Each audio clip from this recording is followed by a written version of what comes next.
जय हिंद दोस्तों। आप सभी दोस्तों का मेरे YouTube चैनल पर हार्दिक स्वागत है।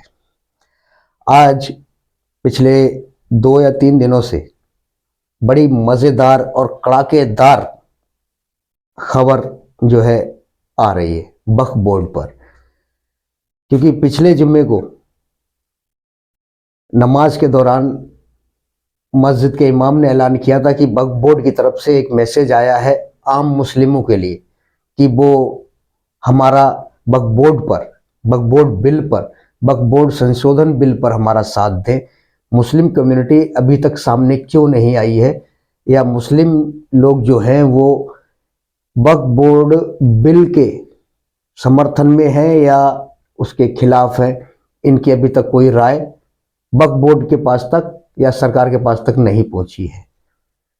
अंदर की बात यह है, मुस्लिम समाज के लोग सभी, ऊंची जाति हो या पिछड़ी जाति हो, जितनी भी जातियां हैं, मुस्लिम जाति के लोग सभी मिलके उन्होंने ये तय किया है कि हम वक्फ बोर्ड का साथ नहीं देंगे। क्यों नहीं देंगे, इसकी बहुत बड़ी वजह है, वो मैं आपको इस वीडियो में बताने वाला हूं। अगर आप मेरे वीडियो पर नए हैं तो मेहरबानी करके सब्सक्राइब कीजिए, लाइक कीजिए, बेल आइकन को दबाना ना भूलें। बेल आइकन सिर्फ इसलिए होता है कि अगर मैं किसी दूसरे मसले पर कभी भी मैं वीडियो अगर अपलोड करता हूं यूट्यूब पर, तो उसका नोटिफिकेशन सबसे पहले आपके पास पहुंचेगा मैसेज के जरिए। ठीक है जी, वीडियो को आगे बढ़ाते हैं। वक्फ बोर्ड से मुस्लिम नाराज, ये बहुत ही गंभीर मसला है और नाराजगी जायज भी है। ठीक है जी, उन्होंने कहा कि हम तुम्हारा साथ क्यों दें। मुस्लिमों ने कहा वक्फ बोर्ड के अधिकारियों से, हम तुम्हारा साथ क्यों दें, ऐसी क्या वजह है जब हम तुम्हारा साथ दें, हमें एक वजह बता दीजिए। तो वक्फ बोर्ड ने कई ऐसे मसले बताए हैं कि सरकार हमारे साथ क्या कर रही है। सरकार वक्फ बोर्ड को खत्म करना चाहती है, वक्फ बोर्ड की जमीन को सरकार कब्जा करना चाहती है, तरह तरह के उनको गुमराह करने के जितने भी पॉइंट्स थे वो मुस्लिम कम्युनिटी के सामने रखे हैं। लेकिन उन्होंने कहा कि भाई हम 7 या 8 दिन के बाद अगले जुम्मे की नमाज में हम अपना डिसीजन बताएंगे। वक्फ बोर्ड से 8 दिन का समय मांगा था और वो समय खत्म भी हुआ, और फिर उन्होंने एक जो राय दी, उन्होंने यही राय दी कि हम तुम्हारा साथ नहीं देंगे। क्योंकि इसकी वजह यह है कि आम चर्चा है देश के अंदर, मुस्लिम कम्युनिटी के अंदर तो है ही, देश के 140 करोड़ लोगों में आम चर्चा है कि वक्फ बोर्ड एक भूमाफिया है।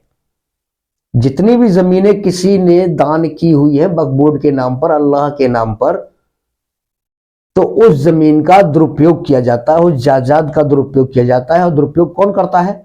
यही वक्फ बोर्ड के सदस्य और मेंबर, अधिकारी लोग।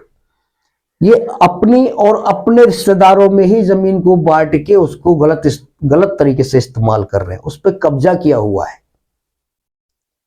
मुस्लिम कम्युनिटी का ये कहना है कि पिछले हजारों सैकड़ों सालों से जब वक्फ बोर्ड की जमीन और वक्फ बोर्ड है, लिखित रूप में तो 1950-52 के पास आसपास ही आया है, लेकिन लिखित रूप में पहले नहीं था, लेकिन ये पहले ही अस्तित्व में था। तो उस जमीन का, जो दान की हुई जमीन है अल्लाह की राह में, उसका होगा क्या? वो खाली पड़ी है या उसकी कोई देख रेख नहीं हो रही है, या फिर कब्जा हो गया? 70% जमीन पर कब्जा हो गया, ऐसा मुस्लिमों का मानना है। मानना नहीं बल्कि ये पक्का है, क्योंकि दिल्ली के अंदर 100 से ज्यादा कब्रिस्तानों की जो जमीन है वो आज गायब है। गायब का मतलब उस पे किसी का ऐसा कब्जा है जो उस पे को छोड़ना नहीं चाह रहा है। और किसकी सह से हुआ? ये वक्फ बोर्ड के सदस्य, मेंबर्स और पद अधिकारियों की ही मिली भगत से ये जमीनें जो है कब्रिस्तान की, वो गायब कर दी गई, उन पे कब्जा कर लिया गया है। तो मुस्लिमों का कहना है कि हम तुम्हारा साथ क्यों दें, हमें आज तक आपने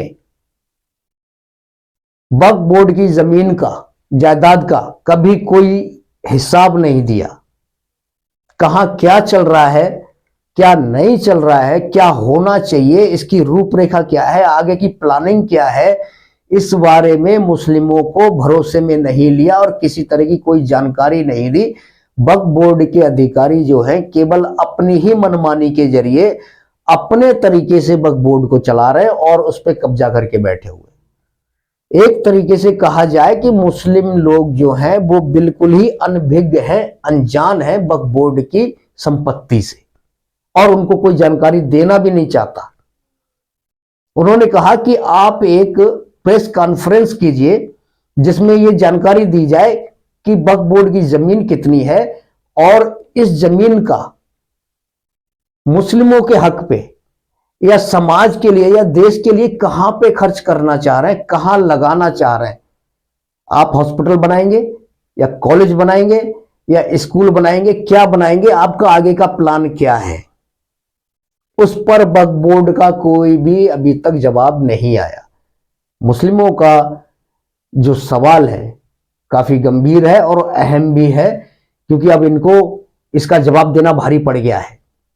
अब वो कहते हैं कि भाई मुस्लिम हमारा साथ नहीं दे रहे और हम जो है सरकार से अकेले लड़ रहे हैं। भाई क्यों नहीं लड़ोगे जब जमीन पे तुम्हारा कब्जा है, मुस्लिमों को आप कोई जानकारी नहीं दे रहे, कितनी संपत्ति है।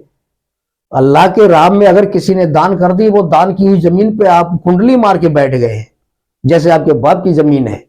वो देश की भी है, देश की जनता की भी है, और वो देश हित में और मानव सेवा के हित में खर्च होना चाहिए थी। जो पिछड़ा है, जो गरीब है, उनको इस जमीन का जमीन के जरिए सहायता दी जाए। लेकिन ऐसा वक्फ बोर्ड करेंगे नहीं, क्योंकि वो तो हड़पाऊ नीति पे है, सब कुछ हड़प लेंगे, सब कुछ खत्म कर देंगे। मुस्लिमों को बिल्कुल ही अनभिज्ञ, मतलब उनको किसी तरह की कोई जानकारी नहीं दी गई है। इस सवाल जो है मुस्लिम कम्युनिटी के बहुत ही गंभीर है।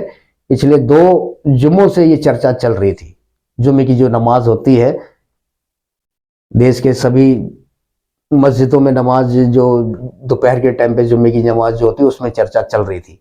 इमामों से यही कह दिया गया कि हमारा संदेश वक्फ बोर्ड तक पहुंचा दीजिए कि अब हमें हिसाब चाहिए, आपके पास वक्फ बोर्ड के नाम पर कितनी जमीन है और आप कितना इस्तेमाल कर रहे हैं, खाली कितनी पड़ी है और किसके कब्जे में है। सरकार की तो बात बाद में है, पहले हमें इसका हिसाब दीजिए। सरकार के तो हिसाब तो करेगी, सबसे पहले हमें हिसाब दीजिए इसका। अब उनको इसका जवाब नहीं आ रहा है। ठीक है जी। 100 से ज्यादा कब्रिस्तान दिल्ली के ही गायब हैं।